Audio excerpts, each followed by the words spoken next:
The late afternoon sun slanted through the tall windows of the Oval Office, casting long shadows across the carpet where aides and advisors gathered in tight clusters. The air was thick with cigarette smoke and tension, the kind that clings to the walls and makes silence feel dangerous.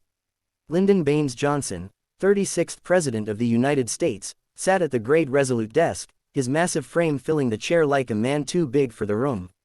He was a Texan through and through, broad-shouldered, commanding, with a deep drawl that could intimidate or charm depending on how he bent it. But on this day in June 1964, his power felt both absolute and fragile. In front of him lay the Civil Rights Act, passed by Congress after months of furious debate, awaiting his decision. Around him, voices clashed in an urgent chorus. Some advisors warned of the consequences. "Mr. President, if you sign this bill, you'll split the party clean down the middle. The South will never forgive you." Another leaned forward, his tone pleading, "Sir, this is the moment. The country cannot wait any longer. If we hesitate, if we water it down, history will not remember us kindly." The arguments came sharp, overlapping, like a storm hammering the windows. Johnson sat silent, tapping his thick fingers against the desk, his heavy brow furrowed in thought. The weight of the past pressed on him as surely as the voices of the present. It had been less than a year since John F. Kennedy was struck down in Dallas, less than a year since Johnson had been sworn in aboard Air Force One with Jackie Kennedy beside him, her pink suit stained with blood. Kennedy had sent the Civil Rights Bill to Congress, and though he never lived to see it through, it had become his unfinished dream.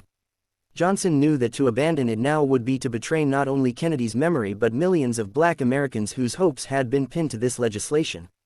Still, Johnson was a politician to his bones, a man who measured power like currency. He had spent decades in the Senate, mastering its backroom deals and smoky compromises. He knew the arithmetic of power better than any man alive, and the arithmetic here was brutal. The South, his own base, his own people, would turn on him. Governors, senators, longtime allies would see him as a traitor. He could already hear the echoes of their rage in his mind, hear them calling him a betrayer of his roots. He rose suddenly from his chair, pacing across the carpet, his long strides eating up the room. His voice, when it came, was rough, almost a growl. "You all think I don't know what this means," he said, turning on the men in suits who surrounded him. "You think I don't understand what's at stake. Goddamn, I know better than any of you. I grew up in that South, I know those folks, I know the rage they'll carry. You think they'll forgive me? They won't. They'll curse my name for 100 years. The room fell silent, stunned by the force of his words. Johnson paused, his chest heaving. For a moment he looked almost tired, as though the years of politics, the weight of power, had settled on his shoulders all at once. Then his gaze shifted to the document on the desk, the Civil Rights Act, the bill that promised to strike at the very heart of segregation. His eyes lingered on the bold lettering at the top, and he seemed to speak more to himself than to anyone else. But what the hell is the presidency for if not to fight for something worth losing? The silence in the room deepened, the words hanging in the air like smoke. Johnson's aides exchanged glances, sensing the gravity of the moment. He moved back to the desk, lowering himself into the chair with a heavy sigh. He picked up the pen, turning it slowly in his hands, feeling the cool metal between his fingers. For a long moment, he didn't write, didn't move, only stared at the paper as though he could see the storm it would unleash. Outside the walls of the White House, the country itself seemed poised on the brink. In the South, fire hoses and dogs had been turned on peaceful protesters. Churches had been bombed, children killed. Freedom riders had been beaten bloody. The cries of, "We shall overcome," rang in the streets even as mobs shouted back with venom. The nation was restless, divided, and waiting. To some, the bill was salvation, to others, it was betrayal. Johnson knew this better than anyone. He had read the reports, heard the voices from both sides. And yet, for all his calculation, all his pragmatism, something deeper stirred in him, a sense of moral reckoning. He leaned back, his massive hand covering his mouth. For an instant, a flicker of memory came, his days as a young teacher in Cotulla, Texas, in a school for Mexican-American children, their faces worn and tired, their opportunities so few. He had never forgotten them. "You never really understand inequality," he had once said, "until you see it in the eyes of a child who has nothing." Now, decades later, those same eyes seemed to look at him from the pages of the Civil Rights Act. The tension in the room became unbearable. One advisor cleared his throat, about to speak, but Johnson raised a hand and cut him off. "Enough," he said, his voice deep, commanding, final. He set the pen down with a loud click against the desk and stared at the faces before him. "This is not about politics anymore. This is about justice. You tell me, do we wait another 100 years? Do we ask those people to wait another generation, another lifetime, while we argue over votes in states and parties? No, not on my watch." He rose again, towering over the desk, his shadow stretching across the rug. The men around him seemed smaller, diminished by the sheer force of his conviction. "We shall overcome," Johnson said, his voice softer now, almost reverent. "But we must be ready to pay the price." No one spoke. The decision was made. Johnson's hand hovered over the bill once more, the pen resting between his fingers. The air in the Oval Office seemed to hold its breath. Outside, the world was waiting for the stroke of a pen that would alter the course of American history. The East Room of the White House glowed with an almost ceremonial light on the evening of July 2, 1964. Chandeliers sparkled overhead, catching the lenses of dozens of television cameras set up along the walls. Rows of chairs were filled with lawmakers, cabinet officials, civil rights leaders, and members of the press, their faces taut with expectation. The room itself seemed to thrum with history in the making, as if the very air had thickened with the weight of the moment. Lyndon B. Johnson entered slowly, his heavy steps echoing faintly on the polished floor. He was dressed in a dark suit, his broad shoulders squared, his expression grave. There was no trace of celebration in his face, no smile for the cameras. He moved like a man carrying a burden, his jaw set, his eyes already fixed on the table where the Civil Rights Act lay waiting.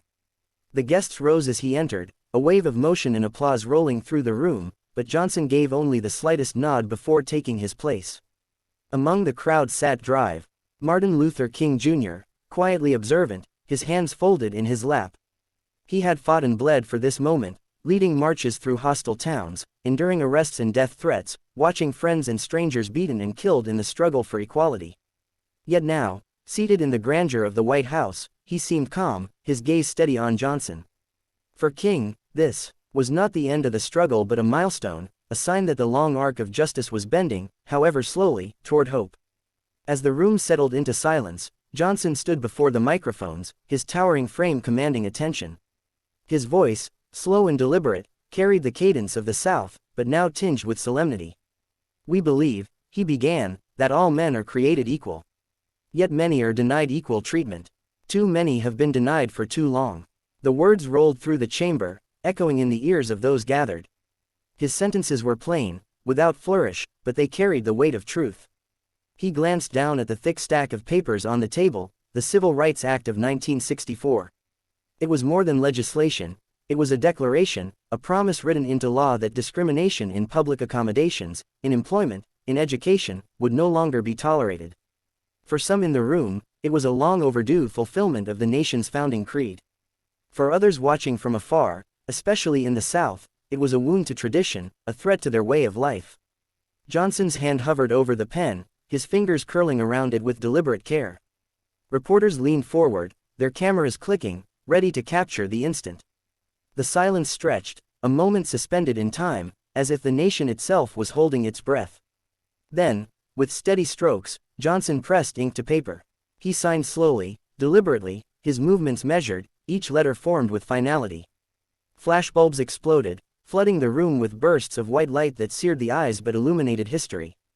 It took several pens to sign the bill, Johnson switching them often, knowing each one would later be given as a token to those who had fought hardest for this cause: King, Hubert Humphrey, Everett Dirksen, and others. Each stroke was a gesture of gratitude, but also a recognition that no single hand had carried the weight of this act alone. As the final signature was laid down, applause broke out, first tentative, then swelling into a roar that filled the East Room. People stood, clapping, some with tears streaming down their faces. Others remained seated, their expressions more restrained, perhaps calculating the political cost that Johnson himself had already foreseen. The cameras turned to King, who rose slowly, extending his hand to the president. Their handshake was firm, their eyes locking in mutual understanding. It was a symbolic moment, the Baptist preacher and the Texan politician, united in an act that would reshape the soul of America. Yet even in that triumph, Johnson's face remained somber. He leaned toward an aide nearby, his voice low but recorded by history. "We have lost the South for a generation." He knew the price of what he had done. The South would turn red with anger, old allies would become bitter enemies, and the Democratic Party itself would fracture. He had chosen a course that risked his political legacy, but he had chosen it anyway. For King, however, the moment was one of vindication. He could still hear the voices of marchers singing in Birmingham, see the scars of children attacked by police dogs, remember the funerals of 4 little girls killed in a church bombing. This law would not erase those wounds, but it would mean that their suffering had not been in vain. It was not the end, but it was a beginning, a lever that could move the nation toward greater justice. Outside the White House, the news spread across the airwaves, radios crackling in diners and living rooms, televisions broadcasting the scene into millions of homes. Some Americans wept with relief, others clenched their fists in anger. In small southern towns, sheriffs muttered curses under their breath, while in northern cities, civil rights workers embraced in the streets. Across the nation, ordinary people felt the ripple of change, some welcoming it, others fearing it, all knowing that nothing would ever be quite the same again. Inside the East Room, as the applause faded, Johnson stepped back from the table, towering over the crowd. His shoulders sagged slightly, exhaustion etched into the lines of his face. He had won a victory for justice, but he understood better than anyone that laws on paper would not end hatred, nor would signatures alone change the hearts of men. The real battle would begin tomorrow, in courts and schools, in factories and churches, in every corner of a nation still deeply divided. Still, for that evening, the moment belonged to hope. King clasped Johnson's hand one last time, his voice low but resolute. "Mr. President, this is a new day for America." Johnson nodded, though his eyes betrayed the storm he knew was coming. Around them, the guests mingled, shaking hands, exchanging congratulations. Pens from the signing ceremony passed from palm to palm, tokens of a night when history shifted. The cameras continued to flash, freezing the images for generations to come. Johnson hunched over the desk, pen in hand, King rising to shake his hand, the crowded room alive with applause. They would be printed in newspapers, shown on evening broadcasts, framed in history books. Children not yet born would see them one day and know that here, in this room, on this night, a line had been crossed. As the crowd began to disperse, Johnson remained behind for a moment, staring at the signed document. His reflection flickered faintly in the polished surface of the table. He knew the journey ahead would be bitter, but he also knew this act would outlive him. He had written his name not just on a bill, but on the conscience of a nation. And so, as the doors of the East Room closed and the sounds of history echoed into the night, the United States stepped forward, uncertain, divided, hopeful, into a future forever altered by the stroke of a pen.